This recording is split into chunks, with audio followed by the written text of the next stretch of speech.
Shalom saudara.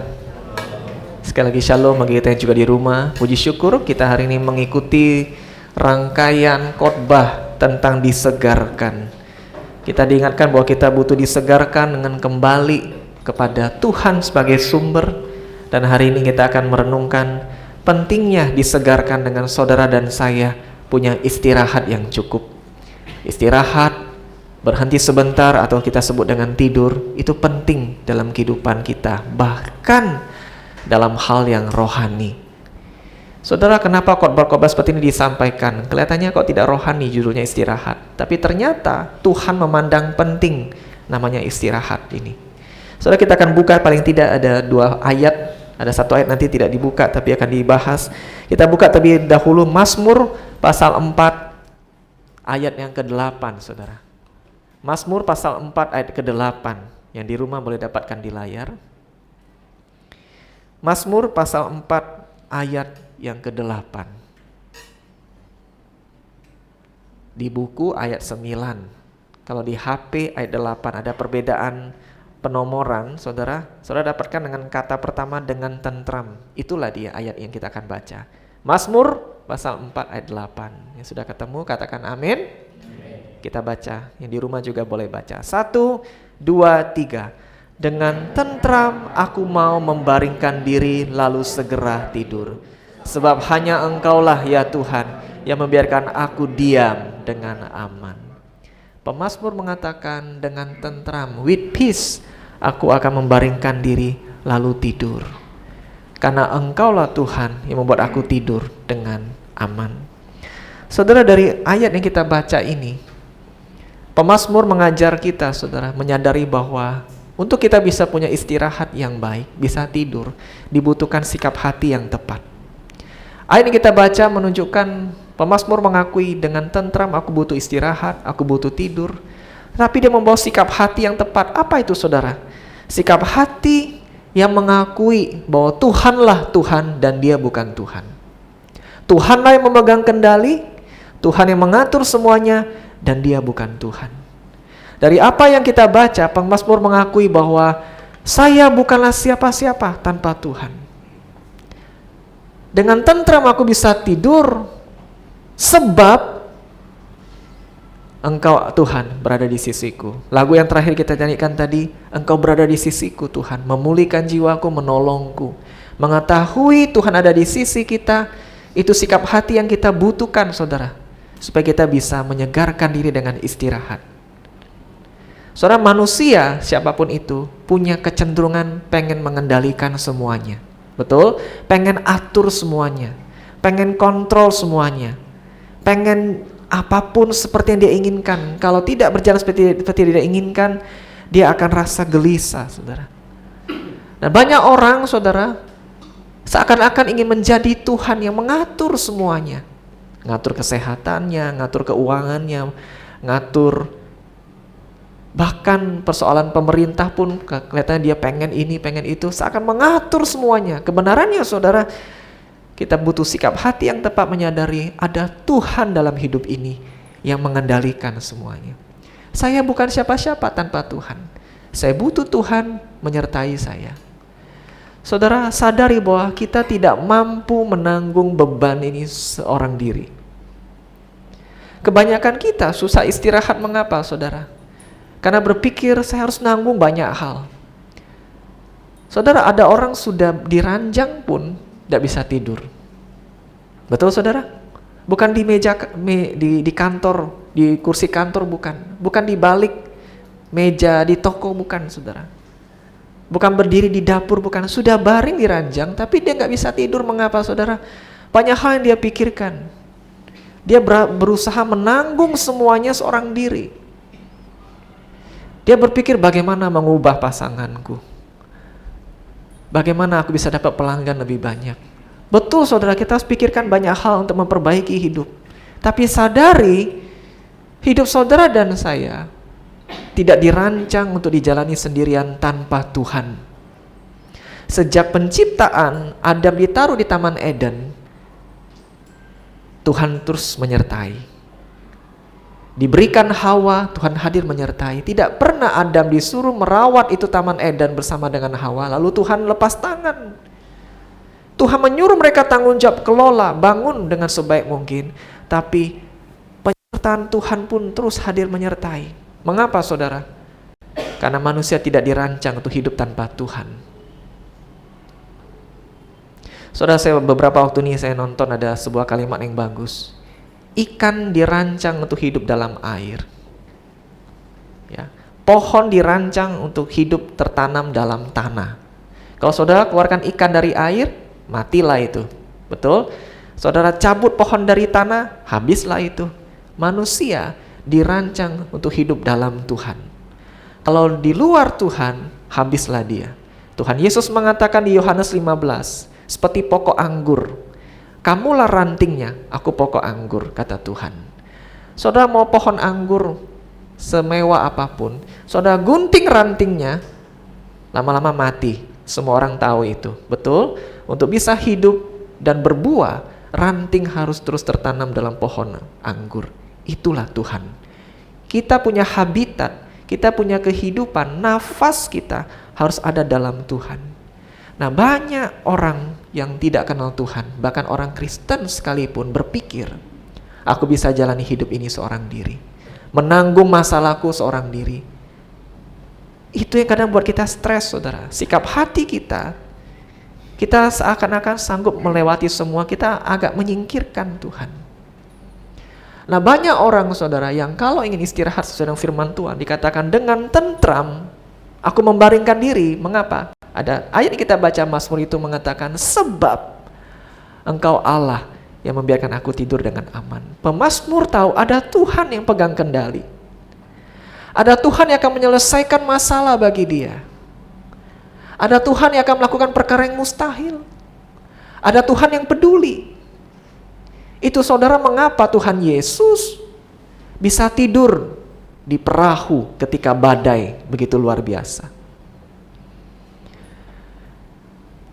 Bayangkan saudara, badai luar biasa, Tuhan Yesus bisa tidur. Mengapa? Sebagai manusia, dia mempercayai ada Bapa di sorga yang pegang kendali. Badai ini tidak akan tenggelamkan kalau Tuhan tidak izinkan. Dia sudah lakukan bagiannya untuk melayani Tuhan sebagai manusia, sebagai hamba Allah. Tapi dia tahu ada Allah yang pegang kontrol. Saya nggak boleh rebut bagian itu. Saya nggak boleh ambil yang bukan bagian saya. Saya do my best. Sisanya saya serahkan kepada Tuhan. Nah, sikap hati seperti ini saudara akan menolong kita waktu kita menaruh tubuh kita di ranjang. Kita bisa istirahat badan, pikiran kita pun bisa istirahat. Emosi kita bisa istirahat. Mengapa? Karena kita tahu ada Tuhan dalam hidup ini. Kita tidak pernah sendirian. Saudara, bersedialah. Letakkan semua pikiran dan beban kita lalu pergi untuk tidur. Siapa sini kalau sebelum istirahat malam tidur doa dulu? Semua Bapak Ibu sebelum tidur malam doa? Angkat tangan yang malam sebelum tidur doa dulu. Puji Tuhan. Yang tidak malam, yang tidak doa, makanya tidak heran saudara banyak mimpi buruk. Kita doa, saudara. Saudara, kadang-kadang banyak masalah buat kita susah tidur. Betul? Betul? Saudara, tidur itu belum tentu tidur nyenyak loh. Ada orang, dia tidur tapi pikiran masih banyak, kacau. Besoknya dia bangun, sudah tidur nih, badan sudah tidur. Tapi rasa masih kayak capek. Saudara pernah ngalamin itu? Bapak Ibu pernah ngalamin? Tidur sudah 7 jam. Ngorok lagi. Istrinya bilang, kok ngorok kenceng nian? Musa kalau tidur ngorok, saudara. Makanya searching bagaimana mengatasi ngorok. Ada, saudara, ada isolasi ngorok. Saya beli, saudara. Benar. Wah, kalau saya badan tambah capek, ngorok kayak kereta api, saudara. Wah, cuantau, kadang susah tidur. Pakai isolasi. Agak susah napas dikit memang, saudara. Sisip dikit, set. Bahaya ini. Tapi itu menjaga. Kalau saya terlalu capek, saya ngorok. Tapi benar gak? Pernah tidak sudah merasakan kita nih banyak pikiran? banyak pikiran, banyak beban pikiran. Besok bangun rasa kok badan masih capek, padahal sudah tidur. Ternyata tidur itu bukan hanya soal badan, pikiran juga, emosi juga. Nah makanya kalau kita sebelum tidur, saudara banyak kecemasan, kita bawa masalah kita kepada Tuhan. Tuhan, ini problemku, ku serahkan kepadamu, aku sudah lakukan bagianku, aku sudah cari jalan usaha sebaik mungkin, sisanya aku serahkan pada Tuhan, aku mau tidur. Engkau Tuhan besertaku, Kau akan menolongku. Nah sikap hati seperti ini saudara yang kita butuhkan, supaya saudara bisa punya istirahat. Kita akui bahwa ada Tuhan dalam hidup ini yang akan menolong saya, menolong kita semua. Yang kedua saudara, jangan lupa sayangi dirimu sendiri. Jadi bukan cuman kita mengakui ada Tuhan dalam hidup ini, yang kedua kita harus sayangi diri kita sendiri. Ada ayatnya, mari kita buka saudara. Amsal 11 ayat 17. Amsal pasal 11 ayat 17. Wah ini bagus ayat ini saudara. Amsal yang di rumah juga dapatkan di layar, 11 ayat 17. Nah, ya. Bagus ini kalimat ini. Kita baca, yang sudah ketemu katakan amin. 1, 2, 3. Orang yang murah hati berbuat baik kepada diri sendiri, tapi orang yang kejam menyiksa badannya sendiri. Saya tanya saudara, mungkin tidak ada orang yang seperti itu? Yang menyiksa badannya sendiri. Ada tidak saudara? Tidak ada lah, Musa gila itu orang, masa menyiksa badannya sendiri. Kalau nyiksa pasangan banyak itu di berita. Mukul anak, ngeri-ngeri saudara. Saya nonton berita ada yang sampai bunuh anak kandung, kalap gitu ya, ngeri. Tapi itu terjadi. Jarang ada orang menyiksa badannya sendiri, ambil rotan, pukul saudara. Ada saudara? Itu ada penganut kepercayaan tertentu ada. Mereka menyiksa badannya sendiri, ambil rotan, pukul badan gitu. Kita bilang tidak ada lah. Tapi ternyata ada saudara. Kapan itu terjadi? Bahkan dalam konteks kita, menyiksa itu bicara soal waktu saudara sudah tahu badanmu lelah, engkau harusnya stop dan istirahat, tapi engkau paksa terus. Engkau paksa terus untuk kerja. Padahal badan sudah kasih alarm, sudah peringatan, sudah capek, sudah letoy. Tapi kita terus paksa. Orang rumah sudah nyindir, woi tidurlah, woi tidurlah kalau capek. Enggak. Data alasan apa yang buat kita terus saudara? Ada orang beranggapan kalau saya tidur terlalu banyak, rasanya saya menyia-nyiakan kesempatan yang Tuhan beri. Mereka merasa bersalah kalau tidur. Akhirnya mereka kerja terus. Rasanya salah deh kalau istirahat. Ambil waktu tuh berhenti tuh tidur itu rasanya salah. Ada orang anggapannya demikian, saudara. Menurut saudara apakah itu betul? Anggapan itu saudara betul kalau memang ada orang yang kerjanya tidur terus. Suami yang tidur terus. Senang para istri? Cek Erni kalau suami tidur terus di rumah. Senang? Nggak gangguin aku Musa, suami aku tidur, senang.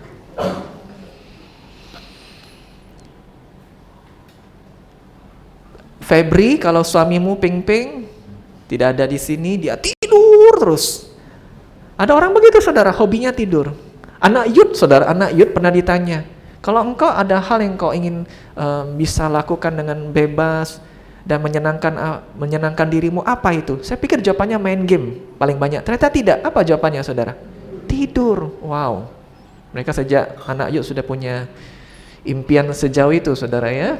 Ternyata tidur bagi mereka berharga. Betul, saya tanya saudara. 50% lebih bukan main game. Yang cewek memang tidak ke game, saya pikir baca novel, saya pikir. Enggak, sama juga cewek, tidur Musa. Febri, kembali ke tadi pertanyaan.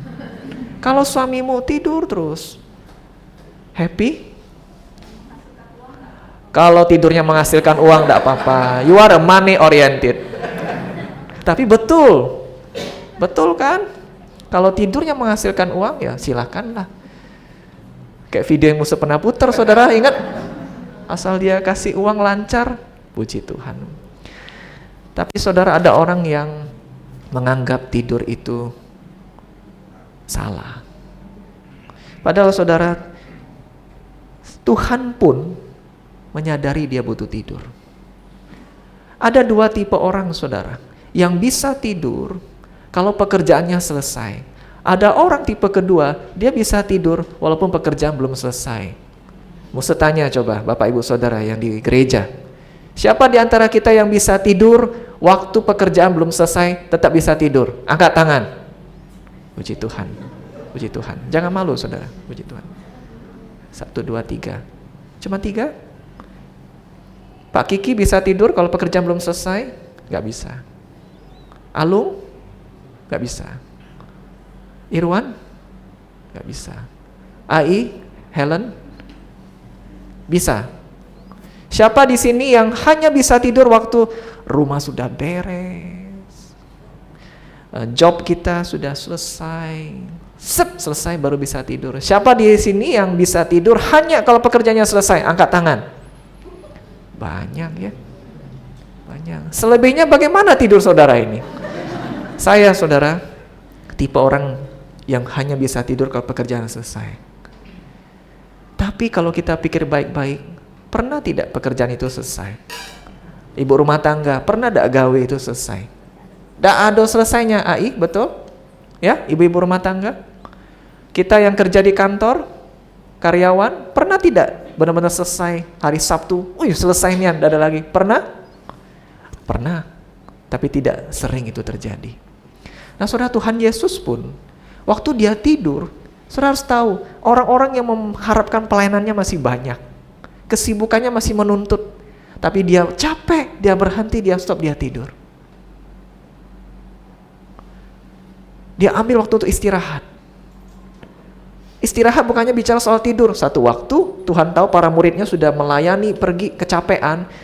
Waduh, orang masih banyak minta dilayani. Apa yang Tuhan lakukan? Bukan egois, saudara, bukan. Tuhan ajak para muridnya, yuk kita menyendiri sebentar. Take time dulu. Mereka naik ke perahu, lalu seorang diri bersama Tuhan. Tarik napas, cerita apa yang mereka alami, menenangkan diri sebentar. Sementara pekerjaan masih banyak di luar. Jangan sampai kita lupa, kita menyayangi banyak hal di luar, peduli banyak hal di luar, tapi kita nggak refresh yang dengan yang di dalam, saudara. Kita terkadang butuh tidur, butuh stop tidur kalau badan sudah lelah, sekalipun pekerjaan masih menumpuk. Saudara tahu, waktu saya tulis kalimat ini juga untuk saya. Karena bagi saya tidak mudah untuk stop. Saya ini orang mungkin juga nggak bisa diam, saudara. Aktif gitu. Kalau saudara orangnya santai, ya, ada bom meledak, saudara juga santai, hidupmu santai, itu akan gampang. Tapi waktu orangnya tenang, nggak banyak gerak, saudara akan gampang lakukan ini. Tapi bagi orang yang aktif, yang selalu pengen kerjakan sesuatu, ini bukan perkara yang mudah. Tapi kita harus menyayangi diri sendiri, bukan dengan juga kembali kepada sumber, yaitu Tuhan sebagai yang menyediakan firman, atau cukup makan, engkau harus juga cukup tidur.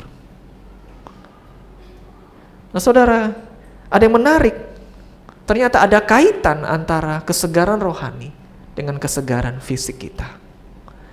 Saudara, nanti saudara boleh baca nih di rumah, ada kisah tentang Elia, satu raja-raja 19 ayat 4-8. Elia satu waktu sudah melayani Tuhan begitu luar biasa, sukses. Lalu dia diancam oleh Ratu Isabel, dia pergi, saudara. Dia stres, dia depresi. Bapak Ibu pernah stres? Mungkin pernah ya. Penyebabnya pun macam-macam. Saya pun pernah stres. Waktu dia lagi stres, dia bilang sama Tuhan, Tuhan, dia merasa useless, saudara, tidak berguna. Aku ini tidak ada arti. Oh, stres, saudara. Lalu apa yang Tuhan lakukan, saudara? Apa yang Tuhan lakukan? Tuhan izinkan dia makan dan tidur. Bahkan 2 kali makan, 2 kali tidur. Dia sudah makan, dia tidur, dia bangun, masih capek, makan lagi, tidur lagi 2 kali, saudara. Setelah dia 2 kali makan, 2 kali tidur, sudah cukup badannya segar. Apa yang terjadi? Ayat berikutnya mengatakan, dia bangkit, dia bisa jalan jauh 40 hari, saudara. Ke atas gunungnya Tuhan. 40 hari jalan, saudara, ke atas gunungnya Tuhan. Nah, sampai di gunung Tuhan, barulah Tuhan ceramai dia dengan hal-hal yang rohani. Tuhan ngomong dengan dia. Saudara, Tuhan itu luar biasa. Tuhan tahu, kalau orang itu badannya capek, saudara, ngomong apapun kan tidak akan masuk, betul? Saudara pernah ketemu orang yang kurang tidur? Bawaannya bagaimana, saudara? Bawaannya bagaimana kalau orang yang kurang tidur? Hah? Tidak fokus, apalagi? Emosi, apalagi saudara? Sensitif. Sensitif tuh mudah tersinggung. Terus apalagi saudara? Ngomong apapun rasanya tidak nyambung dengan dia. Betul? Tapi kalau dia sudah seger, bangun, sudah makan enak, lihat saldo rekeningnya juga bagus, sudah seger lah pokoknya. Wah, ngomong apa rasanya baik. Nah, saudara, ada kaitan. Mungkin hari-hari ini kita bukan bicara soal kurang iman kepada Tuhan, bukan kurang doa, tapi engkau kurang tidur. Ayat yang kita baca menunjukkan jangan siksa dirimu dengan kurang istirahat. Murah hatilah dengan cukup tidur. Saudara, saya orang yang tidak terlalu susah untuk tidur. Bapak Ibu termasuk orang yang susah tidur atau orang yang mudah tidur? Siapa di sini orang yang gampang tidur? Raise your hand, angkat tangan. Gampang tidur. Gampang tidur, puji Tuhan. Gampang tidur. Orang yang susah tidur, siapa? Angkat tangan. Puji Tuhan. Siapa di sini ketemu bantal, iosan, tidur langsung? Ada? Cepetnya ketemu bantal, 1, 2, 3, langsung tidur. Ada? Wah, itu puji Tuhan. Tapi harus curiga juga, ada orang yang gulanya tinggi, cepat tidur juga, hati-hati saudara. Saya orang yang gampang tidur, saudara. Terutama malam, cepat hilang saya. Jadi sebentar aja, hilang sudah. Siapa di sini yang tidurnya 8 jam satu hari? Ada? Ada ya, puji Tuhan. Itu sangat ideal.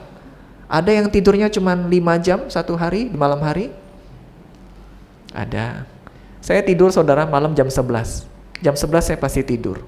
Bangun jam 5, jadi berapa jam? 6 jam. Saya otomatis, badan saya ada ini, jam 5 pasti bangun, 6 jam. 6 jam, kalau kualitas tidur baik, puji Tuhan. Tapi kalau 6 jam, banyak pikiran, tidak sering sama Tuhan, juga ada artinya. Ada orang tidur 2 jam, tapi kualitas tidurnya bagus, sungguh-sungguh, dia rasanya nyenyak, hatinya tenang, 2 jam itu sudah jadi berkat. Nah saudara, hati-hati kalau kita mengabaikan soal tidur ini. Kebanyakan kita, jujur, malam hari lah waktu kita refreshing main HP. Betul? Betul? Yang benar, betul? Betul. Malam hari lah, anak lah tidur, toko sudah tutup. Nah, sudah ya, kau jangan ganggu aku, istri aku ya, jangan. Ini waktuku, bukan dengan Tuhan, tapi dengan HP. Nah, sudah mulai nonton lah. Saya juga, malam, refreshing time dengan HP. Tapi saudara, HP ini memang punya kekuatan, dahsyat sekali. Rasanya kalau, habis satu scroll ya, reels atau apa, short story, rasanya, tidak terasa saudara, betul? Tidak terasa, wah sudah setengah 11, dia rasanya terus ada kekuatan hebat sekali. Jam 11, sedikit lagi, ngomongnya aja sudah sedikit lagi. 11.15, setengah 12, sedikit lagi. Jam 12. Sudah pernah merasakan itu? Tidak usah pura-pura. Nah, kebanyakan kita, terutama anak-anak muda, kita terus ingatkan, jaga pola tidur. Lama-lama jadi kebiasaan, susah balik normal lagi. Saudara, bahkan secara medis pun mengatakan jam 11 kita harus tidur. karena ada pembersihan racun. Kalau nggak salah dimulai dari jam 11. Ada bagian hati, bagian mana itu detoksifikasi tubuh, saudara, pembersihan racun. Dan saya belajar disiplin, jam 11 harus tidur. Saudara tahu bahkan dokter pun kalau kita bicara, saya pernah di UGD Caritas, lalu saya ngobrol dengan dokter yang jaga malam. Saudara, kalau dokter UGD kan harus jaga malam, betul? Nggak boleh tidur pun bangun, nggak boleh tidur nyenyak. Lalu saya bilang, artinya dokter gimana dong? Nggak pernah tidur malam? Enggak. Ini rumah sakit juga pikirin kami, dok. Kami dikasih kebijakan. Setiap seminggu ganti shift. Kalau enggak, habislah kami. Pasien sehat, kami yang KO, katanya. Kami harus seperti itu. Jadi seminggu kami jaga malam, dokter jaga di UGD. Minggu berikutnya teman yang lain yang gantian. Kalau enggak, kami, habislah, dia bilang. Dokter aja harus jaga kesehatan, saudara. Nah, mari Bapak Ibu Saudara, bagi kita yang hari ini mungkin tidak terlalu menganggap penting namanya istirahat, mungkin ini waktunya untuk kita kembali di-refresh, disegarkan untuk kembali tidur. Tidur yang cukup, yang memberkati kita. Kadang-kadang suami istri ada anak yang baru lahir masih kecil, kita kadang harus atur ritme untuk jaga gantian supaya pasangan kita bisa tidur. Dukung mereka tidur. Kalau mereka nggak tidur, mungkin mereka butuh istirahat. HP jadi berkat, saudara. Kalau kita kendalikan dengan baik, biarkan mereka main HP, mengistirahatkan diri mereka. Istirahat orang beda-beda. Yang penting refresh kita ada dengan cara istirahat. Ada di antara kita yang istirahatnya dengan tidur. Ada yang dengan makan. Ada yang dengan jalan-jalan sebentar. Ada yang dengan nongki-nongki ngobrol. Apapun itu, hal seperti ini Tuhan bisa jadikan berkat untuk kerohanian kita. Mari saudara jadikan hidup kita balance, seimbang. Dalam hal rohani, dalam hal juga jasmani. Waktu engkau segar, engkau akan melihat banyak hal baik yang Tuhan sediakan dalam hidupmu. Mari saudara, kita bawa sikap hati yang tepat. Setiap malam doa, serahkan problem kita kepada Tuhan. Tuhan yang akan bantu. Kedua, sayangi dirimu sendiri. Cukup makan, cukup tidur. Doa-doa umur kita panjang, tapi sehat. Betul? Banyak kita maunya umurnya panjang, makanya happy birthday to you. Ya, panjang umurnya. Kita berharap panjang umurnya, tapi jangan sakit dong. Panjang umurnya tapi sehat, badan segar. Itu impian kita. Nah, kita jaga dari sekarang dengan cukup tidur, cukup istirahat. Dan setelah itu, kita akan mendengar Tuhan dengan lebih jelas. Dapat tuntunan Tuhan yang lebih baik. Amin. Mari kita berdoa.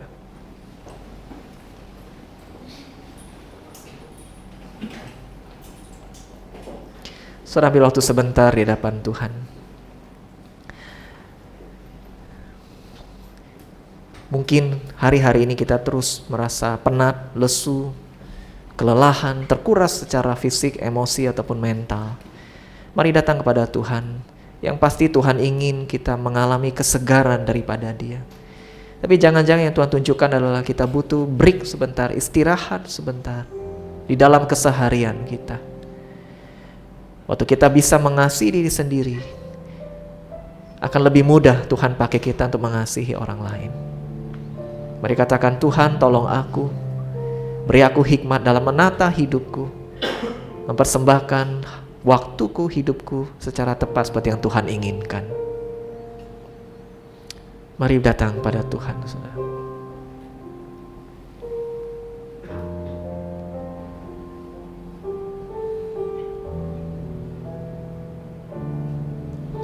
Bapa dalam sorga, terima kasih Engkau mengasihi kami. Terima kasih telah menjadi contoh yang terbaik bagi kami, di mana Tuhan sendiri yang adalah Tuhan yang berkuasa memilih untuk istirahat di waktu yang tepat. Tolong kami Tuhan, yang Engkau yang paling mengenal kami, paling tahu kondisi kami, supaya kami terus mengalami kesegaran yang semakin diperbaharui di dalam Tuhan. Beri kami hikmat, beri kami bijaksana, supaya kami terus melihat ada cara Tuhan yang ajaib untuk menyegarkan kami. Terima kasih untuk firman-Mu, dalam nama Tuhan Yesus kami berdoa. Amin.